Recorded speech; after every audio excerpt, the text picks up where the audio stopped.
हम देख रहे थे विकिरण। विकिरण का क्या अर्थ था आपका कि किसी भी वस्तु को यदि हम गर्म करते हैं तो उससे जो विकिरण उत्सर्जित होती है उसी को हम क्या कहते हैं, ऊष्मीय विकिरण कहते हैं। कोई भी वस्तु हो आपका जिसमें ऊष्मा, हम जिसको भी गर्म करते हैं ऊष्मा का क्या होता है, विकिरण के रूप में स्थानांतरण होता है। तो इसी से संबंधित कुछ परिभाषाएं हैं, जैसे आपका ऊष्माप्राय। ऊष्माप्राय वो किसे कहेंगे, इसका अर्थ है कि ऐसी वस्तु जो क्या करे, अपने में से ऊष्मा को जाने दे, वो क्या कहलाएगा, ऊष्माप्राय। दूसरा है आपका ऊष्मा अप्राय। ऊष्मा अप्राय मतलब जो क्या कर ले, जैसे कोई वस्तु है उस पर ऊष्मीय विकिरण आपतित हो रही है, उस स्थिति में वो क्या करे, वो वस्तु उस ऊष्मा का अवशोषण कर ले, उसको अपने में समाहित कर ले, आगे न जाने दे। ये आपका क्या कहलाएगा, ऊष्मा अप्राय कहलाएगा। उसी प्रकार विकिरक, ऐसी वस्तु जो अपने में से ऊष्मा का क्या करती है, उत्सर्जन करती है, वो आपका क्या कहलाएगा, विकिरक। अवशोषक, अवशोषक किसे कहेंगे, नाम से ही है, जो अवशोषित कर ले, ऐसी वस्तु जो उस पर आपतित ऊष्मीय विकिरण को क्या कर ले, अवशोषित कर ले, वो आपका क्या कहलाएगा, अवशोषक कहलाएगा। परावर्तक, परावर्तक किसे कहेंगे, इसमें ऊष्मीय विकिरण को जो क्या कर दे, यदि उस वस्तु पर आपतित हो रही है उसको परावर्तित कर दे, वापस भेज दे, है ना, तो ये आपका क्या कहलाएगा, परावर्तक। तो ये आपके कुछ परिभाषाएं थी, है ना। इससे संबंधित अब आगे देखते हैं कृष्णिका। कृष्णिका, कृष्णिका या इसी को कहते हैं ब्लैक बॉडी। इसी को क्या कहते हैं, ब्लैक बॉडी। तो कृष्णिका क्या है, ऐसी वस्तु जो अपने पर आपतित ऊष्मीय विकिरण, संपूर्ण ऊष्मीय विकिरण को अवशोषित कर ले। किसी भी ऊष्मीय विकिरण का परावर्तन या अन्य किसी माध्यम से, पारगमन के माध्यम से क्षय ना हो, ऐसी वस्तु को क्या कहते हैं हम, कृष्णिका या ब्लैक बॉडी कहते हैं। तो ब्लैक बॉडी मतलब आपका समझ में आ गया कि ऐसी वस्तु जो क्या करे, अपने में आपतित संपूर्ण ऊष्मीय विकिरण को क्या कर ले, अवशोषित कर ले। तो ऐसा व्यवहार में तो संभव नहीं है, मतलब कुछ ना कुछ, कोई भी वस्तु ले, आप कितने भी अच्छा हो, अच्छा अवशोषक हो, क्या करता है, कुछ ना कुछ भाग का परावर्तन या पारगमन होता है। तो व्यवहार में तो संभव नहीं है, लेकिन प्रायोगिक कार्यों के लिए दीप काजल को कृष्णिका मान लिया जाता है, ब्लैक बॉडी मान लेते हैं। दीप काजल, जो दिए से काजल बनाते हैं, उसको हम मान लेते हैं कि वो कृष्णिका है। तो वो क्या करता है, अपने पर आपतित सारे जो ऊष्मीय विकिरण है उसको क्या कर लेता है, अपने में समाहित कर लेता है। और ये भी है, एक कृष्णिका का यह गुण भी है कि वो एक अच्छा अवशोषक तो है ही, एक अच्छा उत्सर्जक भी है। मतलब यदि कम ताप पर ऊष्मीय विकिरण को अवशोषित कर रहा है तो अधिक ताप पर क्या करेगा, उसी ऊष्मीय, जिसको अवशोषित किया है उसी ऊष्मीय विकिरण को क्या कर देगा, उत्सर्जित करेगा। तो एक कृष्णिका की ये प्रॉपर्टी होती है कि वो अच्छा अवशोषक भी है, अच्छा उत्सर्जक भी है। तो ये क्या कहलाता है, आपका ब्लैक बॉडी या कृष्णिका कहते हैं। इससे संबंधित कुछ परिभाषाएं हैं, जैसे उत्सर्जन क्षमता।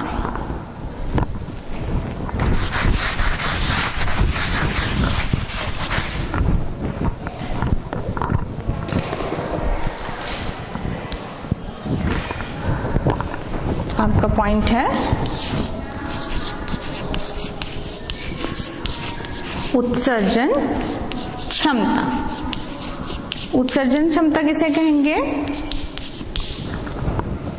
प्रति एकांक क्षेत्रफल से प्रति सेकंड उत्सर्जित होने वाली ऊष्मीय विकिरण की मात्रा क्या कहलाती है? आपकी उत्सर्जन क्षमता कहलाती है। क्या है परिभाषा उत्सर्जन क्षमता की?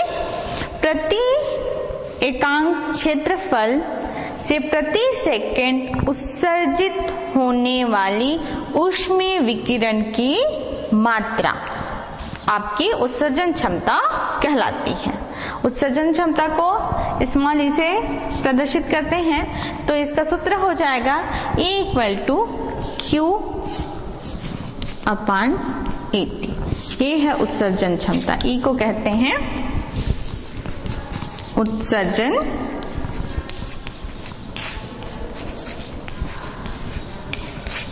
क्षमता। तो ये है उत्सर्जन क्षमता। उत्सर्जन क्षमता E = Q/A/T, जहाँ Q क्या है? ऊष्मीय विकिरण की मात्रा है। ठीक, तो ये आपका क्या कहलाएगा? उत्सर्जन क्षमता। इसी अनुसार से आपका दूसरी परिभाषा है उत्सर्जकता। आपका दूसरा क्या है? उत्सर्जकता।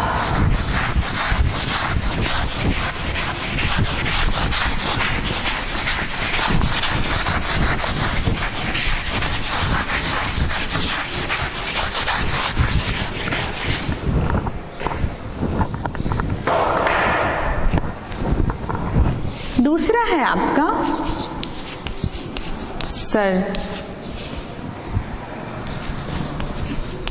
उत्सर्जकता किसे कहेंगे?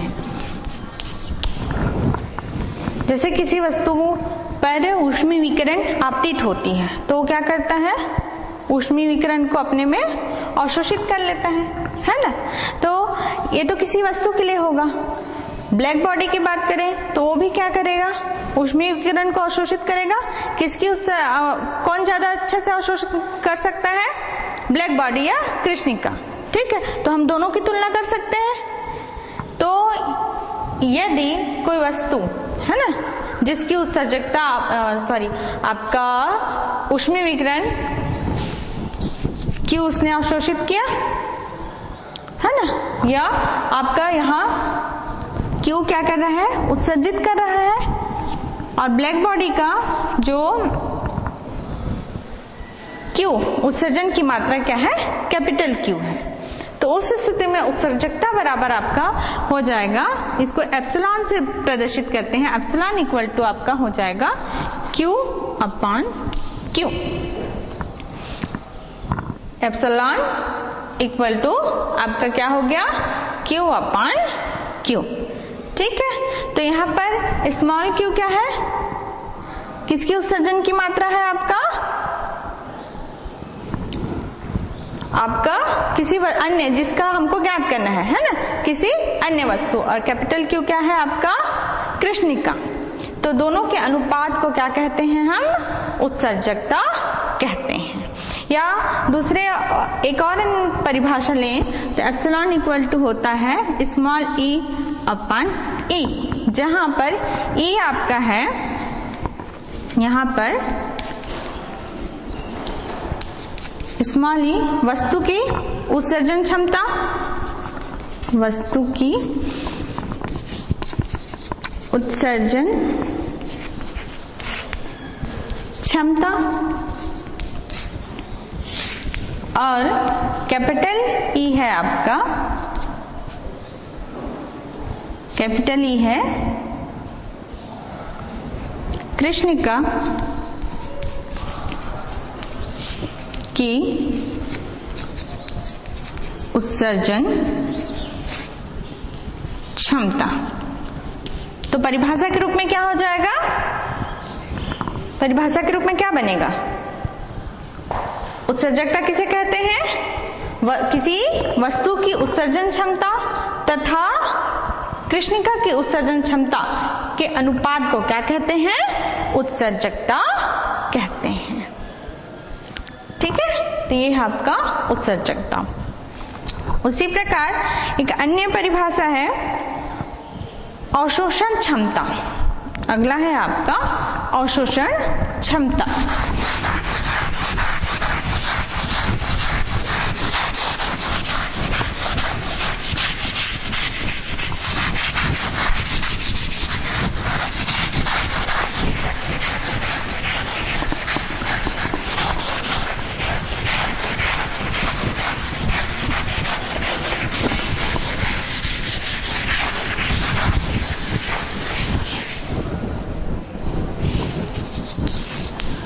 तीसरा है आपका अवशोषण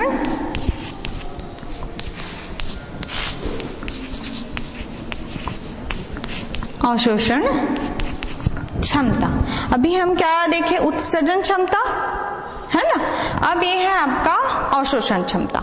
नाम से ही पता चल रहा है अवशोषण, जिसमें क्या है, अवशोषण करने की क्षमता वस्तु में। तो इसकी परिभाषा क्या हो जाएगी, अवशोषण क्षमता की परिभाषा, यदि किसी वस्तु पर ऊष्मीय विकिरण आपतित हो रही है ना, तो उस स्थिति में उसके द्वारा अवशोषित की गई ऊष्मा की मात्रा और उस पर आपतित ऊष्मा की मात्रा के अनुपात को क्या कहते हैं, अवशोषण क्षमता कहते हैं। किसके किसके अनुपात को, उस वस्तु द्वारा अवशोषित ऊष्मा की मात्रा और उस पर जितना आपतित हुआ है उसकी मात्रा के अनुपात को क्या कहते हैं हम, अवशोषण क्षमता कहते हैं। इसको हम इस ए से प्रदर्शित करते हैं, एब्जॉर्प्शन ए बराबर आपका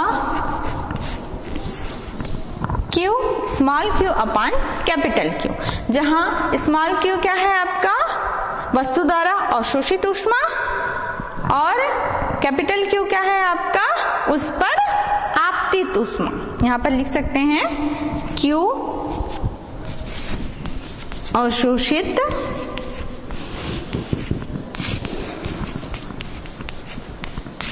ऊष्मा की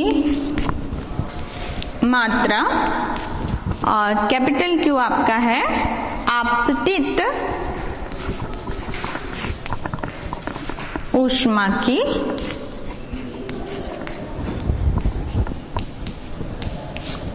मात्रा। ये है आपका, तो ये है आपका अवशोषण क्षमता की परिभाषा। इसी प्रकार अगली परिभाषा है आपका परावर्तन क्षमता। अगला क्या है आपका, परावर्तन क्षमता। परावर्तन क्षमता किसे कहेंगे, इसी प्रकार का ही परिभाषा बनेगा आपका, जैसे अवशोषण क्षमता का क्या था, अवशोषित ऊष्मा और आपतित ऊष्मा के अनुपात को क्या कहते हैं, अवशोषण क्षमता कहते हैं। तो आपका परावर्तन क्षमता किसे कहेंगे, उस वस्तु पर यदि कोई ऊष्मीय विकिरण आपतित हो रही है ना, तो उसके उस वस्तु द्वारा परावर्तित ऊष्मीय विकिरण और उस पर आपतित ऊष्मीय विकिरण की मात्रा के अनुपात को क्या कहेंगे, परावर्तन क्षमता कहते हैं। ठीक है, तो परावर्तन क्षमता की क्या परिभाषा हो गई, परावर्तित ऊष्मा की मात्रा और आपतित ऊष्मा की मात्रा के अनुपात को क्या कहते हैं, परावर्तन क्षमता कहते हैं। तो इसको अगर शब्दों में लिखोगे तो क्या हो जाएगा, परावर्तन क्षमता बराबर परावर्तित ऊष्मा की मात्रा आपतित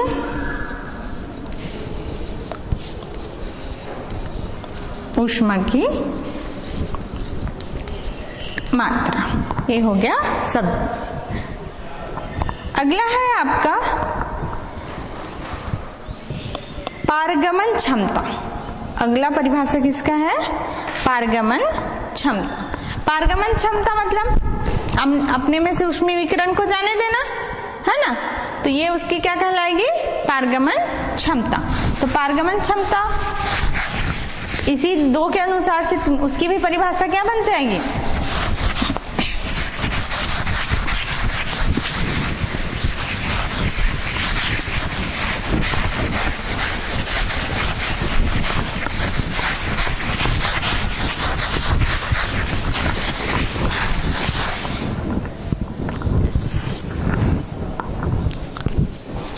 क्या है, पारगमन क्षमता। पारगमन क्षमता किसे कहेंगे, अब जैसे दो की परिभाषा थी है ना, उसी प्रकार इसका भी बन जाएगा, वस्तु द्वारा पारगमित ऊष्मीय विकिरण की मात्रा बटा आपतित ऊष्मीय विकिरण की मात्रा के अनुपात को हम क्या कहते हैं? पारगमन क्षमता कहते हैं। यदि परिभाषा के रूप में, सूत्र के रूप में लिखें तो पारगमन क्षमता बराबर पारगमित ऊष्मीय विकिरण की मात्रा बटा आपतित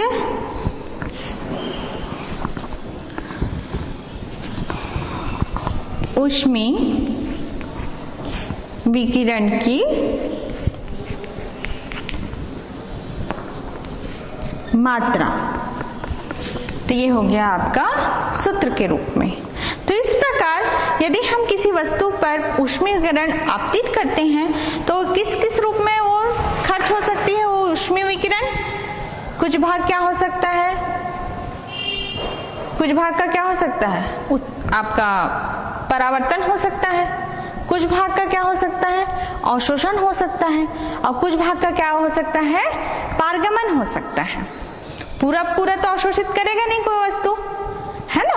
एक बार ब्लैक बॉडी भी क्या होता है, व्यवहार में तो ऐसा संभव नहीं है, 97% रहता है कि वो पूरा का पूरा अवशोषित करेगा, लेकिन कुछ ना कुछ भाग वो भी उत्सर्जित करता है या परावर्तित कर देता है। तो इस स्थिति में क्या है आपका, जो किसी वस्तु पर ऊष्मीय विकिरण आपतित हो रही है वो किस किस रूप में गई? एक तो कुछ भाग क्या हो गया? परावर्तित हो गई, कुछ भाग का अवशोषण हो गया, और कुछ भाग क्या हो गई? पारगमित हो गई। तो ऊष्मीय विकिरण की जो मात्रा, माना कि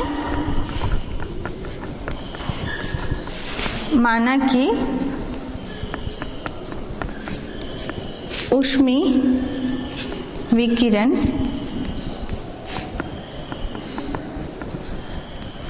की मात्रा Q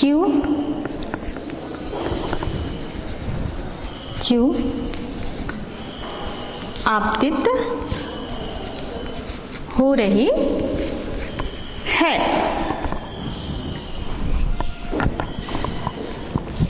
वस्तु द्वारा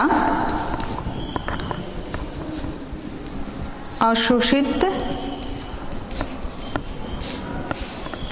ऊष्मीय विकिरण की मात्रा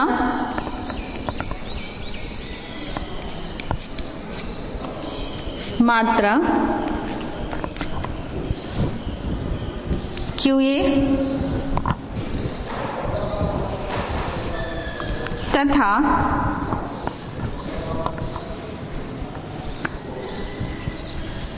परावर्तित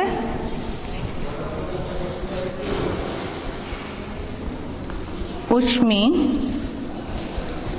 विकिरण की मात्रा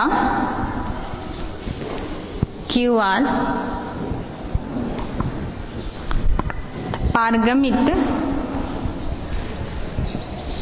ऊष्मा की मात्रा QT हो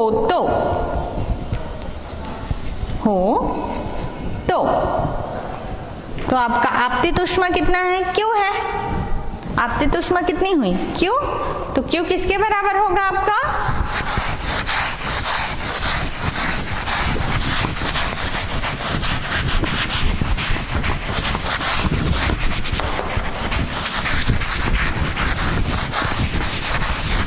Q किसके बराबर हुआ? आपतित ऊष्मा Q, कुछ भाग क्या हो गया? अवशोषित हुई, तो Q A plus Q R plus Q T, मतलब जो आपतित हो रही है वस्तु पर ऊष्मा वो 3 रूप में खर्च हो रही है ना। कुछ भाग का अवशोषण हो रहा है, कुछ भाग का परावर्तन हो रहा है, और कुछ भाग का पारगमन हो रहा है। यदि हम दोनों तरफ समीकरण को Q से भाग देते तो क्या हो जाएगा? Q से भाग देने पर क्या होगा? यहाँ बटा क्यू आ जाएगा, क्यू से क्यू कैंसिल हो जाएगा, तो यहाँ आ जाएगा 1 इक्वल टू यहाँ Q A upon A, Q A upon Q plus Q R upon Q plus Q T upon Q. इस रूप में आ गया आपका समीकरण।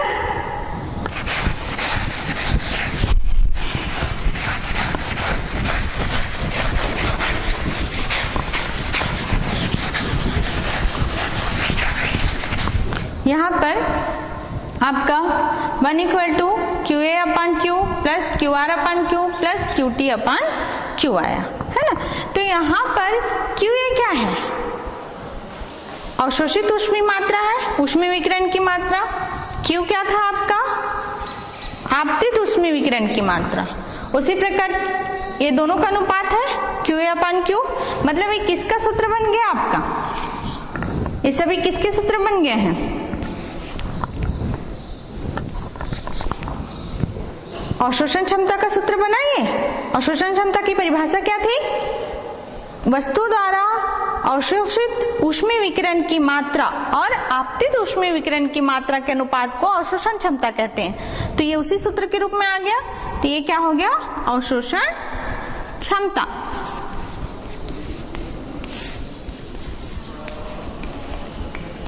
ये किसका सूत्र बन गया आपका? ये क्या है आपका? परावर्तित ऊष्मीय विकिरण की मात्रा और ये आपतित ऊष्मीय विकिरण की मात्रा। इन दोनों का अनुपात क्या कहलाता है आपका? परावर्तन क्षमता।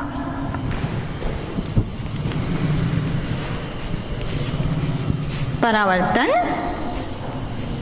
क्षमता ये आपका पारगमित ऊष्मीय विकिरण की मात्रा और ये आपतित ऊष्मीय विकिरण की मात्रा। ये आपका पारगमित ऊष्मीय विकिरण की मात्रा, ये आपतित ऊष्मीय विकिरण की मात्रा। इन दोनों का अनुपात क्या कहलाता है? पारगमन क्षमता। तो ये हो गया आपका पारगमन क्षमता।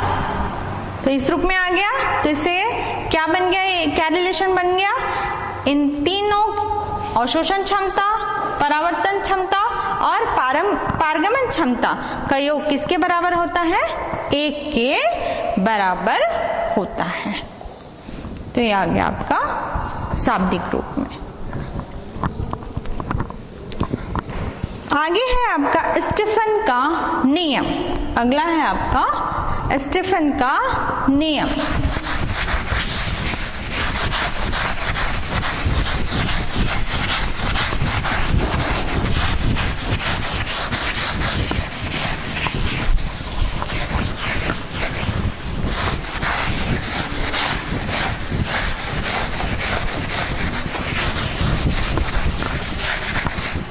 स्टीफन का नियम।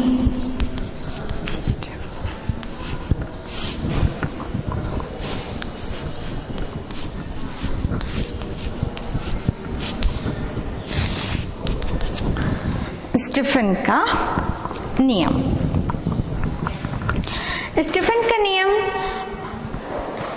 स्टीफन नामक जो वैज्ञानिक थे, उन्होंने कृष्णिका से उत्सर्जित होने वाली जो ऊष्मीय विकिरण है और ताप के बीच संबंध बताया। किसके किसके बीच? जो ब्लैक बॉडी है, ब्लैक बॉडी रेडिएशन जो हो रहा है, उसके जो ऊर्जा है, ऊष्मीय ऊर्जा और परम ताप की, परम ताप और उसमें क्या संबंध है? मतलब ताप के साथ जो ऊष्मीय विकिरण की मात्रा में भी क्या हो रहा है? परिवर्तन हो रहा है। तो दोनों क्या है? एक दूसरे के क्या हो गए? अनुक्रमानुपाती हो गए। तो यह संबंध किसने बताया था? स्टीफन ने बताया था। तो उन्हीं के नाम के अनुसार क्या कहा जाता है? स्टीफन का नियम कहते हैं। तो स्टीफन के नियम के अनुसार क्या है आपका? किसी कृष्णिका के एकांक क्षेत्रफल से उत्सर्जित होने वाली ऊष्मीय विकिरण की मात्रा या ऊष्मीय ऊर्जा किसके अनुक्रमानुपाती होगा? ताप के चतुर्थ घात के अनुक्रमानुपाती होता है। तो सूत्र के रूप में लिखें तो आपका क्या हो जाएगा? E अनुक्रमानुपाती T की घात चा, जहां टी आपका क्या है, टी क्या हो गया आपका परम ताप कहलाता है। मतलब आपका ऊष्मीय ऊर्जा जो है वो किसके अनुक्रमानुपाती हुई, परम ताप के चतुर्थ घात के अनुक्रमानुपाती। यही क्या है आपका स्टीफन का नियम है। तो ये किसमें संबंध बता रहा है, ऊर्जा और ताप के मध्य संबंध बता रहा है। यदि इस अनुक्रमानुपाती चिन्ह को हटाएंगे तो आपका एक नियतांक लगाओगे, तो यहां पर नियतांक लगेगा सिग्मा टी की पावर 4। ये है स्टीफन का इक्वेशन। ये आपका क्या कहलाता है, स्टीफन का equation. E equal to sigma T की पावर 4, जहां पर सिग्मा जो है वो आपका स्टीफन कांस्टेंट कहलाता है या स्टीफन नियतांक कहलाता है। यहां पर सिग्मा स्टीफन नियतांक कहलाता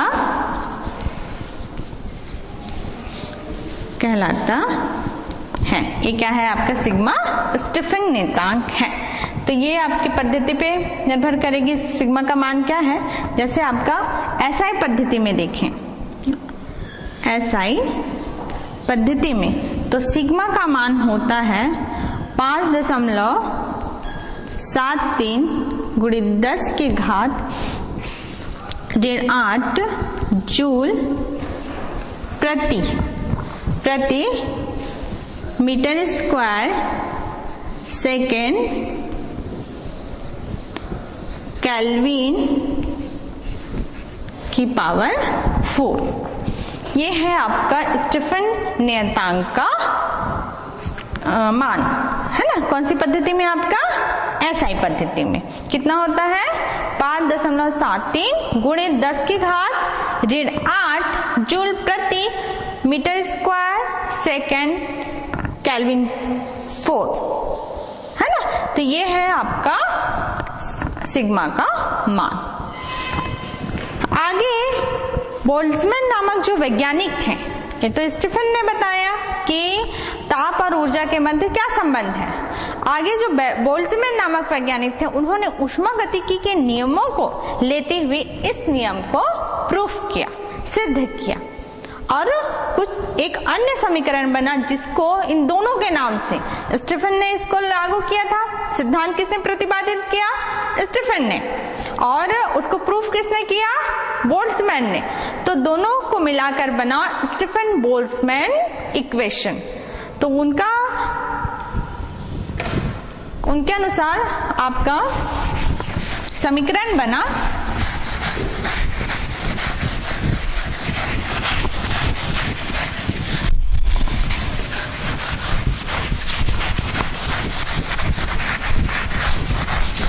स्टीफन बोल्ट्जमैन इक्वेशन।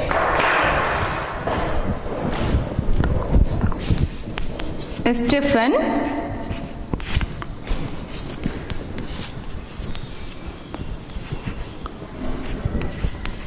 समीकरण।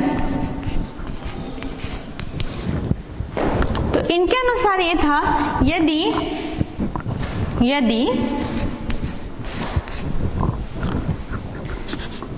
T परम ताप वाली कृष्णिका को एक अन्य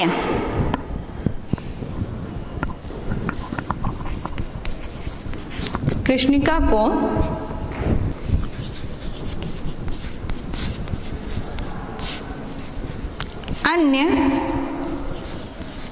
अन्य कृष्णिका जिसका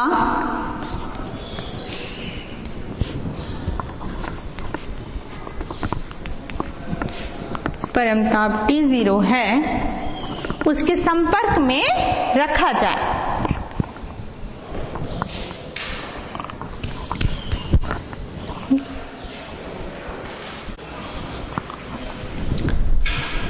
जिसका परमताप T0 है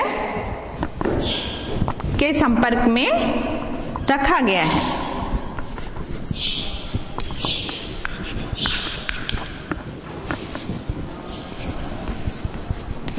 रखें तो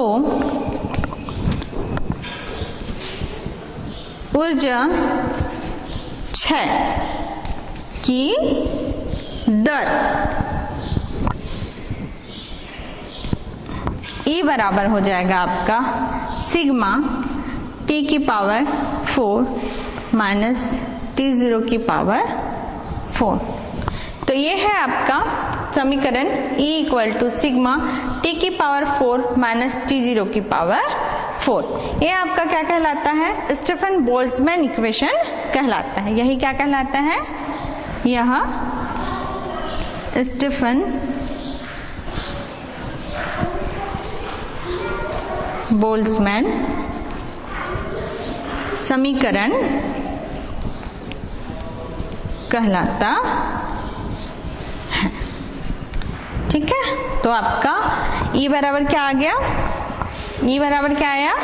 सिग्मा T की पावर 4 माइनस T0 की पावर 4। तो आपका स्टीफन बोल्ट्जमैन इक्वेशन क्या कहा गया? यदि हम क्या करते हैं, T परम ताप वाली कोई कृष्णिका है, उसको किसके संपर्क में ले आए? T0 कम, उससे कम ताप वाली एक अन्य कृष्णिका के संपर्क में ले आए तो क्या होने लगेगा? ऊष्मा का स्थानांतरण होगा अधिक ताप से कम ताप की ओर। तो ये इस स्थिति में क्या होने लगेगा? ऊष्मा का ऊष्मीय विकिरण का क्षय होने लगेगा। तो यह क्षय की दर E इक्वल टू आपका क्या आया? सिग्मा T की पावर 4 माइनस T0 की पावर 4। ठीक, तो ये आपका स्टीफन बोल्ट्जमैन इक्वेशन।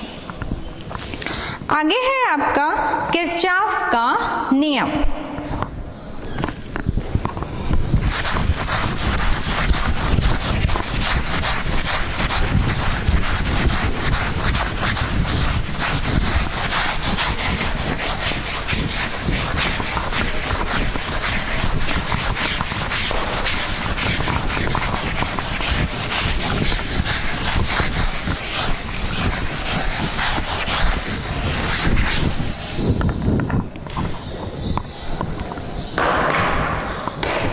अगला है किरचॉफ का नियम। अभी किरचॉफ का नियम क्या कहते हैं ये देखते हैं। किरचॉफ के नियम के अनुसार प्रत्येक ताप पर किसी वस्तु द्वारा किसी विशेष तरंगदैर्घ्य द्वारा आपका उत्सर्जित ऊष्मा की मात्रा आपका किसके बराबर होता है? उसकी तरंगदैर्घ्य, उसी तरंगदैर्घ्य के लिए अवशोषण की जो मात्रा है। करो। आगे है आपका किरचॉफ का नियम। तो किरचॉफ नामक जो वैज्ञानिक थे, उन्होंने एक नियम प्रतिपादित किया। उसके अनुसार ये था कि प्रत्येक ताप पर किसी वस्तु द्वारा जो उत्सर्जन क्षमता है और जो अवशोषण क्षमता, इन दोनों का अनुपात प्रत्येक, जैसे आपका एक तरंगदैर्घ्य ले ले, उसके लिए जो उत्सर्जन क्षमता और अवशोषण क्षमता का जो अनुपात है वो दूसरे तरंगदैर्घ्य के दूसरे जो तरंगदैर्घ्य है उसके लिए भी दोनों का अनुपात क्या होगा? हमेशा समान रहेगा, दोनों का अनुपात। तो इसके अनुसार ये नियम क्या बना आपका? प्रत्येक ताप पर किसी वस्तु के द्वारा जो उत्सर्जन क्षमता और उसी तरंगदैर्घ्य के लिए अवशोषण क्षमता के अनुपात प्रत्येक वस्तु के लिए क्या होते हैं? बराबर होते हैं। प्रत्येक वस्तु के लिए बराबर, प्रत्येक वस्तु के लिए क्या हो गया आपका? बराबर हो गया। और ये किसके बराबर होता है आपका? उसी तरंगदैर्घ्य के लिए, कृष्णिका के लिए उत्सर्जन क्षमता के बराबर होता है। तो आपका सूत्र क्या बन गया? E lambda upon A lambda equal to E lambda, है ना। जहां E लैम्डा आपका क्या है? वस्तु की उत्सर्जन क्षमता, A लैम्डा वस्तु की अवशोषण क्षमता,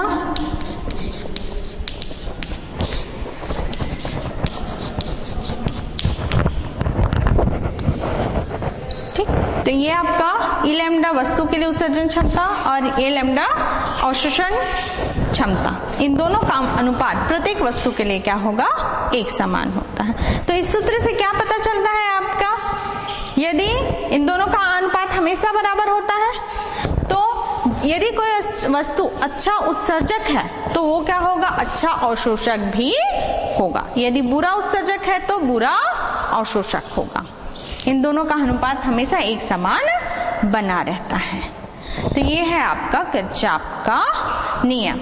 इससे संबंधित कुछ उदाहरण भी है आपका, जैसे फ्रॉनहोफर रेखाएं, जो आपका सूर्य से आने वाला जो स्पेक्ट्रम है उसमें क्या दिखाई देता है, सूर्य से जो प्रकाश आ रहा है पृथ्वी तक, अगर उसका स्पेक्ट्रम लें तो उसमें हमें काली काली रेखाएं दिखती हैं उस स्पेक्ट्रम में। उन्हीं काली रेखाओं को फ्रॉनहोफर रेखाएं कहते हैं। तो फ्रॉनहोफर रेखाएं होने का मतलब क्या है, इसका मतलब ये है कि जैसे आपका सूर्य है, उसका बीच का टेम्परेचर सबसे हाई होता है, क्रोट का, फिर प्रकाश मंडल है, फिर वर्णमंडल है। तो प्रकाश मंडल जो है उसका जो टेम्परेचर है सबसे अधिक है। तो वहां पर क्या है, कोई भी यदि तत्व होगा वो क्या करेगा, क्या करेगा, ऊष्मीय विकिरण का उत्सर्जन करेगा।